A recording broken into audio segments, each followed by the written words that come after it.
7:34, gracias a ustedes por estar en sintonía de Primera Página. Avanzamos con la ronda de entrevistas en materia nacional. Vamos a cambiar de la política a la economía para hablar también de la incidencia de los diferentes hechos que tienen que ver con nuestro país, pero en su incidencia en el plano económico, también un poco más allá de lo que es la economía nacional, para también terminar hablando de la economía familiar en algún momento de la entrevista. Para eso me acompaña en el estudio Aaron Olmos, es economista y también profesor de posgrado del IESA. Bienvenido, profe. Muchas gracias. Es bastante agradable hacer este balance eventualmente de cómo van las cosas. Ya estamos en el mes de septiembre, es lo que es la recta final de este año 2025, donde se permite, hacer una revisión de lo que fue el primer semestre, una revisión de lo que eran las proyecciones, de lo que tenían muchos gremios, muchos sectores productivos en el país, y por supuesto ya están como acariciando lo que es el cierre de año. Algunos ya están en 2026 también haciendo algunas proyecciones, pero hablemos de esos primeros 6 meses con un toque también de julio y agosto para los principales sectores productivos del país. Sí, bueno, efectivamente la situación de la economía nacional, en términos de lo que el Ejecutivo planteó, desde el punto de vista de sus proyecciones, no necesariamente se ha cumplido, ¿no? En términos de algunos informes que tenemos a la mano, por ejemplo, el más reciente, la más reciente encuesta de coyuntura con industria, ¿no? Algunas proyecciones internacionales, Banco Mundial, Fondo Monetario, CEPAL, sitúan el crecimiento de Venezuela como no positivo, pero quizás no en los niveles en los que el Ejecutivo Nacional lo proyecta, ¿no? Casi al orden del 10%, ¿no? Lo proyectan al orden del 2%, 2.5%.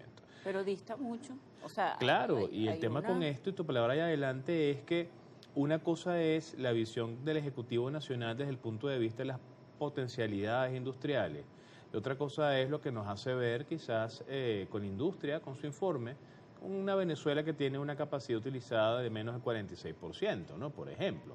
Entonces es muy difícil que tú de alguna manera, recordando que una proyección es lo que yo creo que va a pasar, un elemento de expectativa allí, si no necesariamente acometes las políticas orientadas a que efectivamente esos números se puedan lograr, ¿no?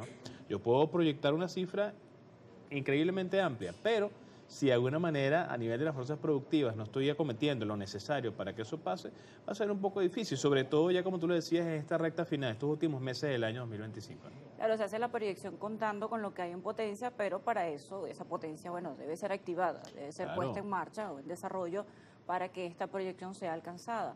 Ahora le pregunto, profe, habla de que quizás estos números no son tan similares a estas proyecciones o a estos registros internacionales, pero también se habla desde el alto gobierno venezolano del tema de las sanciones, que son como una especie de anclas, son como una especie de peso, de que, sí, hay una reactivación, pero detiene o retrasa un poco esa velocidad de lo que se quisiera poner en marcha, quizás ese motor o ese velero para que ande.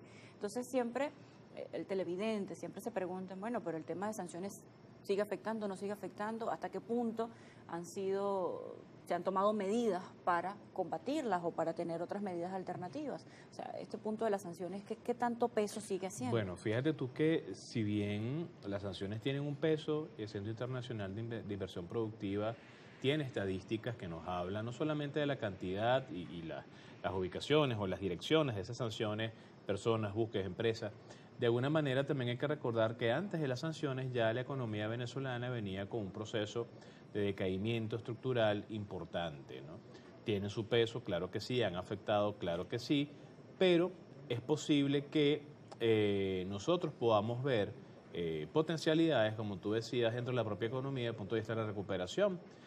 No solamente todo puede ser petróleo, no solamente todo puede ser minería, tenemos que ir hacia el rescate y la conexión con el sector industrial productivo empresarial venezolano. Yo creo que eso es uno de los retos que tiene 2025 para el cierre de este ejercicio, recuperar la capacidad productiva. Estamos hablando de aspectos económicos, de plantas de capacidad instalada, pero que al final son operadas por personas. Y no se puede separar completamente, una decisión económica de la persona que toma la decisión. Por supuesto, lo que fue la temporada electoral terminó teniendo una incidencia en la toma de decisiones, en los estados anímicos y, por supuesto, en el aspecto económico. Ahora le consulto, no es la política su especialidad, pero quizás esta situación que describía nuestra invitada anterior con respecto a la situación de Estados Unidos, Venezuela y todo este tema internacional, termina teniendo también una incidencia en la toma de decisión, en el estado anímico de los principales que están involucrados en estos ramos de la economía. Bueno, todo proceso de elección tiene su efecto en la dinámica económica, ¿no? Ya Venezuela pasó por dos procesos importantes. Se esperaba de alguna manera cierto nivel de recuperación luego de este aclarar, ¿no?, la situación política. Los factores económicos, los hechos económicos no se deslindan de la situación política.